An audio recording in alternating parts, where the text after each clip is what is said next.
Yeah, I'm Ben Adolph. We're standing in Chadwick, Illinois, which is in the northwest corner of Illinois. And we're currently on my parents' farm where I grew up, and this is where I've spent my whole life in agriculture, basically. Other than going to college, it's been here. We've been a conventional farming operation since my dad started farming, and we've recently transitioned over to half of our ground over to organic. Yeah, so I was a conventional agronomist, not focused on the organic space quite as much, but kind of in the middle, bridging the gap between conventional and organic. And the more time I spent with the organic system, it just indicated to me that we needed more leadership in that space, and that's the direction we needed to head at agriculture as a whole. More focused on the local food system, more focused on food production systems, not really focused on addressing corn because there's enough out there for corn right now. So I wanted to go in a different direction, and that's why I stepped away from the corporate agriculture roles and decided it was time to transition the family farm over to organic. Around here, with the corn, soybean, wheat rotation, it allows us a lot of flexibility because we can utilize the same equipment. We're actually transitioning using regenerative practices minus livestock at the moment, but we're looking at integrating our cover crops and our no-till practices that we utilize in the conventional process into the organic space. So we'll see a couple things today that are unique from a transition standpoint. I don't see too many farmers doing relay cropping during transition, so we'll take a look at that. We've had struggles with it, we've had successes with it, but at the end of the day, we're trying to keep it achievable. That's really how we approach it, is what can we implement that's achievable. And there's a lot of great ideas, there's a lot of visionary ideas, but at the end of the day, survival is top of the list, and the system that creates that opportunity for us is the right system. Yeah, I was initially achieved my CCA license in 2014, I believe, and then just recently have let that CCA license go. Part of that is just because of what my focus was in the organic space. I think a lot of that program is structured for the conventional ag system. That's why this is so important right now. What we're doing is really to push the message over towards the organic space and allow the CCAs to step out of that that box that is conventional ag and focus on where agriculture needs to go, which is towards the regenerative systems, towards the organic space, reduction in chemical inputs. The research is abundant as to why we need to do it, but it takes leadership, and it takes leadership from the advisors that farmers trust. We really want to provide access, and that access is markets, land, inputs. So what we're after is really providing our grower network with an opportunity to see these inputs, have access to the information behind those inputs, and make an educated decision on how they want to use those inputs. There's a huge advantage right now in owning some market share in that space because there's not a lot of support. That's one of the things we're working on as well, is how do we better connect consultants that have an expertise in the organic space and in the regenerative space with producers that need that support. And the issue we're having is that there's not a lot of qualified individuals to take on that role. So I think if there's any advice I can give a consultant that's thinking about it, is that there's a void of leadership in the space, and it would be in everyone's best interest for them to jump into it. Yeah, right now we're in a transition year one field located just south of the family farm, about 10 miles. Fairhaven, if you find it on a map, which is not much to it.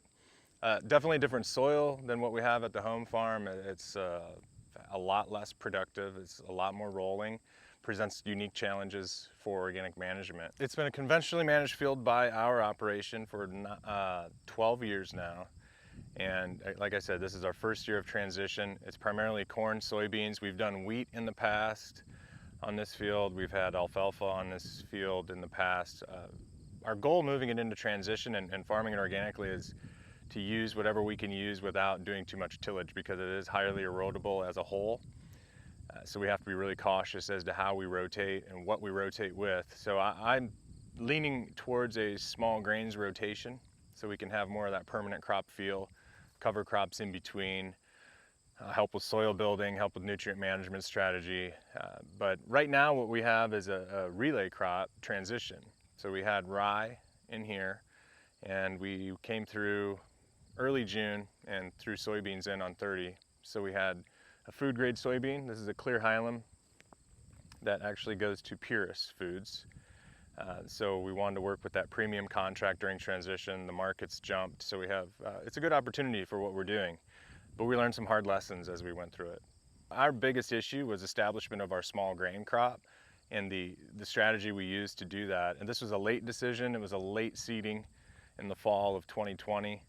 So we threw enough seed out, but we didn't get the establishment that we wanted just due to the climate that we had after we seeded. So we had a poor stand, which means we had poor weed suppression, for the relay system. And we can see it now. So we've actually restarted the clock on this to salvage the bean crop, which is something you have to be willing to do as you enter this organic process. It's not an ideal situation. I can't say that I learned as much as what I just happened was I got exposed. That was the issue. We knew that we wanted to go in this direction, and we knew we weren't giving it the opportunity that it deserved. And sometimes you can get away with that, and sometimes you can't. On this particular farm, we couldn't. And I think it's good to see this example as part of that process. We're going to do the exact same thing again, just do it better. This is all about execution. So we're going to take a lot more control of our application strategies. So we'll have, the seeding will be a completely different situation than it was a year ago.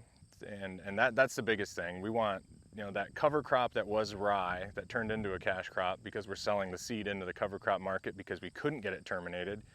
We're now looking at how, which I tell customers, our clients all the time, you treat your cover crops like a cash crop because that's how important it is to you. You can't just throw seed out, let it go, and manage it however environment dictates you management. You have to be very proactive.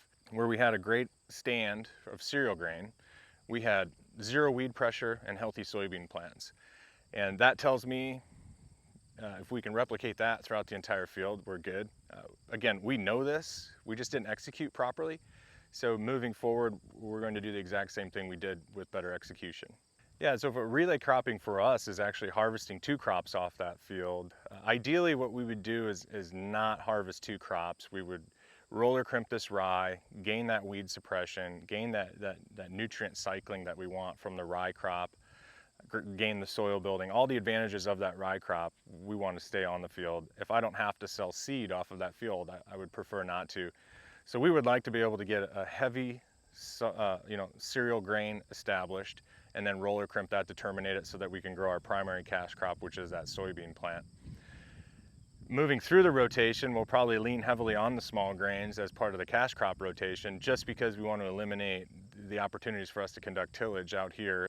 I think around this area of the country, the smoothest transition, and the transitions I like to do with our clients, is a small grain transition. So we small grain, cover crop, small grain, cover crop, organic harvest that following year usually it's a corn crop for our first year organic because the revenue opportunity's there. But I like to do the more challenging piece. I like to do the experimentation, so then I know from my own experience how I can relay that over to the people we work with outside of the farm. And if it's a more challenging situation moving forward, we might eliminate the relay, but still focus on the small grains as our transition process. But right now, we weren't, we don't look great, but we knew what we made mistakes on, and we're going to execute better the next time around. Regardless of market, you have to transition with commitment, and that's the key. If you commit acres to transition, do everything you can to give that an equal opportunity to succeed. So don't be hesitant with your marketing strategy, because then that creates hesitancy in how you're going to manage it, because it's the first time on my land that we've done it. I've seen the successes with the transition multiple times, but for me to do it on my land in a different geography than where we've transitioned other land is completely different. That's one of the biggest lessons you can take on as an agronomist or as a farmer that's looking at transition, is that everywhere you go and get advice is going to be different than your own operation, and not everyone has the answers that you need. And you jump in and you learn. So where we are now is in front of what will be our organic storage facilities. So that will go through initial inspection, just like our crops when they're ready to be harvested for organic. And right now, one bin is full of rye and the other bin is empty. We'll be managing these as organic storage facilities moving forward, even though we're in transition. A lot of the changes that are associated with that transition, you'll see at the soil first. It's primarily changes in soil health. So we're looking at the biological activity, soil structure, so those physical properties. And then the real difference is how you manage the chemical interaction at the soil level. So nutrient management is also a piece of it. So everything we're doing during that transition period is focused on how do we improve the soil so it acts the way we need it to act to give us optimal productivity during the organic management. As we move closer to the organic management through our transition, we want to see reductions in pest and weed pressure. Obviously, what I like to focus on, and most of this is because of my agronomy background in nutrient management, is I like to focus on how we can balance soil nutrient then plant nutrient so we achieve a more nutrient dense plant, we achieve a more nutrient dense soil system, and we see reductions in invasive pressures. So we really want to reduce insect pressure, and we do that by helping the plant stay healthy. We want to reduce disease pressure, and in the same way we look at soil health, we look at plant health, we look at nutrient exchangeability, we look at proper nutrient management, and that's where it requires a little more of a technical approach. Like 4 tons of manure just to achieve a nutrient number, it might not be the right way to go. And the saying I like the most in the organic space is just because you can doesn't mean you should. And manure is a huge issue right now. We're seeing a manure shortage. We're seeing just a manure product shortage, a litter shortage in general, and a lot of that's because of overuse. So as we look at how to better manage these crops towards the organic process, we're really looking at how we manage nutrients and manage that interaction to reduce those pest pressures that typically set in.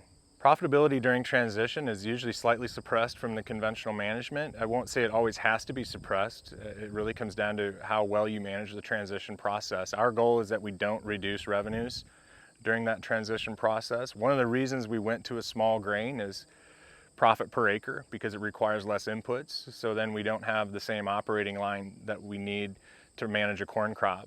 Organic profitability has always been significantly higher. Transition has always been a challenge, but it's, to me, the challenge is weathered for 2 years. That's part of the reason we didn't just throw everything into from conventional into the organic transition process. It's so that we could diversify our risk that way. As we look at transitions, we want to look at how do we balance establishing an operating efficiency plan for the organic transition that complements or goes along with our operating efficiency plan for their conventional acres. And up to 50% I think is smart depending on the operation size, but at least 10% of the operation, if it's a large operation, needs to go into that transition just to get that commitment from your operating system. So regarding NOP standards, the key things to consider and what I like to keep top of mind are, number one, your transition period. So that 36-month period, and when you want to harvest that organic crop is extremely important to how you manage your initial transition process. And we look at the last applied non-organic input, documenting that properly. This farm in particular, like I said, we restarted the clock on the transition farm. One of the transition farms we restarted the clock on. So now my new start date is August 1st instead of July 1st, 2020, it's August 1st, 2021. So we lose that year of transition. The other farm we're transitioning, we retain our clock, and our last organic input was applied in June of 2020. So our last non-organic input was applied in June of 2020. So we retain that clock, but then we look at 36 months out. So if we decide to grow a typical row crop, we'll be clear through our harvest portion. We'll have, the fall is free and clear to manage organically.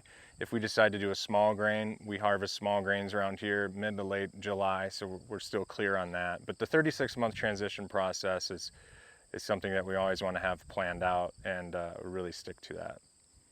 So choosing a certifier is another step in the process that the farmer is responsible for, and our advice to those farmers is to do the work to understand which certification best suits your operation. Some certifiers, as much as they're all focused on the same goal, they might not be suited for your operation. So what we do is we look at a few of the certifiers that we know mesh well with the operations that we work with, mesh well with our own operation, and we utilize those certifiers. Some certifiers have stricter regulations on the products that you can use. We like to use certifiers that allow all OMRI listed products. Some certifiers will not let you use some of those OMRI products, even if they're on that OMRI list. It comes down to their viewpoint in the space. They make it a little more challenging, but again, they hold higher standards, and typically you'll gain a little more revenue for those higher standards, but it is a little more challenging from an input purchasing standpoint.